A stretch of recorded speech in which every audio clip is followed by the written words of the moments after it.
তো ফাইনালি আমাদের সামনে চলে আসছে রসমালাই। এই রসমালাই দাম ইতালিতে 10 ইউরো, বাংলা টাকায় প্রায় 1300 টাকা। 30 ইউরোর বড় ডিম, এটা 16 টাকা।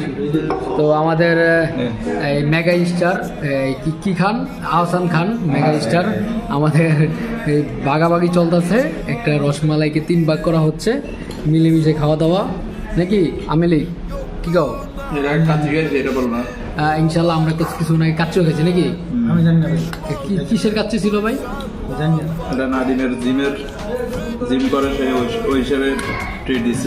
মিয়া তোমরা মিয়া নাদিমে এখন বডি শরীরে আচ্ছা, এই যে রসমালাই যে খাইতেছো, লবণ কি কম হয়েছে না বেশি হয়েছে ভাইয়া? চিনির সাথে একটু লবণ দিতে হয়। মিষ্টি মধু ভাই তোমাদের দিকে একটু লবণ কি বেশি হয়েছে? হ্যাঁ চুক্কা টক আমি বেড়ে টক আমি বলতে পারবো প্রচন্ড কেন টক। বলতে পারবো না তুমি? হ্যাঁ আমরা এখন খাবো মিষ্টি জিনিস মিষ্টি করে।